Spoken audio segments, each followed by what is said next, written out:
घाट के किनारे एक साधु। प्लीज सब्सक्राइब @सीमा मुदगिल। घाट के किनारे एक साधु। जीवन में हम जो चाहते हैं वही हमें मिलता है।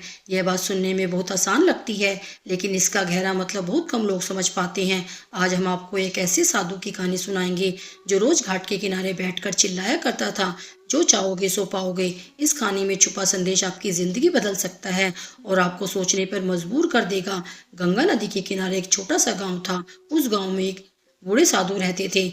वो रोज सुबह घाट पर बैठ जाते थे और लोगों से कहते थे, जो चाहोगे सो पाओगे। लोग उनकी बात सुनते थे, कुछ हंसते थे, कुछ उन्हें पागल समझते थे, लेकिन कोई भी उनकी बात को गंभीरता से नहीं लेता था। साधु बाबा की आदत थी कि वो जो भी उनके पास आता था उससे पूछते थे, बेटा तुम क्या चाहते हो? और जवाब सुनने के बाद कहते थे, जो चाहोगे सो पाओगे। इस बात को सुनकर कुछ लोग खुश होते थे, कुछ उन्हें मूर्ख समझते थे। एक दिन मोहन नाम का एक युवक घाट पर पहुंचा।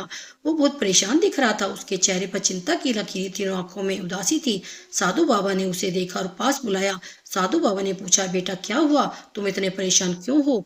मोहन ने कहा, बाबा मेरी जिंदगी में कुछ भी ठीक नहीं चल रहा। न नौकरी मिल रही है और न पैसा। घर में झगड़े होते रहते हैं। मुझे लगता है कि मेरी किस्मत ही खराब है। साधु बाबा मुस्कुराए और बोले, बेटा जो चाहोगे सो पाओगे। मोहन ने गुस्से में कहा, बाबा मैं अच्छी जिंदगी चाहता हूँ, खुशियाँ चाहता हूँ, पैसा चाहता हूँ, लेकिन मुझे कुछ नहीं मिल रहा।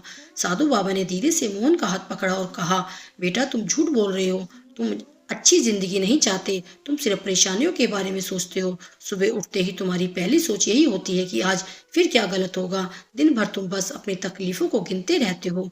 मोहन चुप हो गया, क्योंकि बात सच थी। साधु बाबा ने आगे कहा, तुम हर वक्त यही सोचते हो कि मेरे पास पैसा नहीं है, मुझे नौकरी नहीं मिल रही, मेरी किस्मत खराब है, और जो तुम सोचते हो वही तुम्हें मिलता है। तुम परेशानी चाहते हो और वही तुम्हें मिल रही है। साधु बाबा ने समझाया, बेटा जिंदगी एक आईने की तरह है, जो तुम उसे दिखाओगे वही वो तुम्हें दिखाएगी। अगर तुम हर वक्त दुख की बात सोचोगे तो दुख ही मिलेगा। अगर तुम खुशी की बात सोचोगे, अच्छी चीजों के बारे में सोचोगे, तो वो भी तुम्हें पास आएंगी। मोहन ने पूछा, लेकिन बाबा मेरे पास तो अभी कुछ है ही नहीं, मैं कैसे खुश हूँ? साधु बाबा बोले, तुम्हारे पास दो आंखें हैं, दो हाथ हैं, दो पैर हैं, सोचने के लिए दिमाग है, काम करने के लिए ताकत है। दुनिया में कितने लोग ये सब चीजें पाने के लिए तरसते हैं। पहले इनका शुक्र अदा करो, फिर देखो कैसे तुम्हारी जिंदगी बदलती है। उस दिन से मोहन ने अपनी सोच बदलनी शुरू की। सुबह उठते ही वो साधु बाबा की बात याद करता था और सोचता था कि आज का दिन अच्छा रहेगा। जब भी कोई परेशानी आती थी तो वो खुद से कहता था कि यह समस्या नहीं, एक मौका है सीखने का।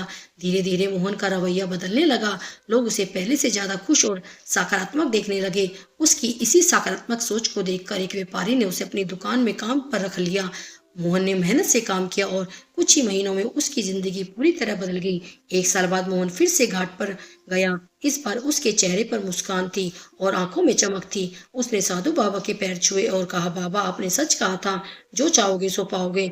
मैंने अपनी सोच बदली और मेरी जिंदगी बदल गई। साधु बाबा ने प्यार से उसका सिर सहलाया और बोले, बेटा यह तो मैं पहले दिन ही कह रहा था, तुम सिर्फ समस्याओं के बारे में सोचते थे तो समस्याएं मिलती थी, अब तुम समाधान और खुशियों के बारे में सोचते हो तो वही मिल रहा है।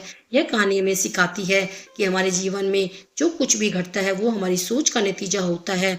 अगर हम हर वक्त नकारात्मक बातें सोचेंगे, दुख के बारे में सोचेंगे, तो वही हमारे पास आएगा। लेकिन अगर हम सकारात्मक सोचेंगे, अच्छी बातों पर ध्यान देंगे, तो खुशियां खुद ब खुद हमारे पास आएंगी। बहुत से लोग साधु बाबा की बात पर ध्यान नहीं देते थे, क्योंकि उन्हें लगता था कि यह सब एक पागल बुढ़े की बातें हैं। लेकिन जिन्होंने इस बात को समझा और अपनी जिंदगी में उतारा, उसकी जिंदगी बदल गई। अगर आप भी अपनी जिंदगी में बदलाव चाहते हैं तो आज ही से ही अपनी सोच बदलना शुरू करें। सुबह उठते ही अच्छी बातें सोचें, अपने पास जो है उसका शुक्र अदा करें। परेशानियों को समस्या नहीं बल्कि मौका समझें। आप देखेंगे कि धीरे धीरे आपकी जिंदगी में बदलाव आने लगेगा। याद रखें, जो चाहोगे सो पाओगे। यह सिर्फ एक कहावत नहीं है, यह जिंदगी का सबसे बड़ा सच है। आपसे निवेदन है कि कृपया हमारे चैनल @सीमा मुदगिल को लाइक एवं सब्सक्राइब कीजिए और नई नई कहानियाँ पढ़िए, देखिए और सुनिए। ये कहानियाँ जो कि उदाहरण के रूप में हैं, यदि आप अपने बच्चों को और समाज में सुनाते हैं तो निश्चित ही सभी का बेहतर चित्त एवं चरित्र निर्माण होगा। आपका बहुत बहुत धन्यवाद। आपकी सेवा में सीमा मुदगिल।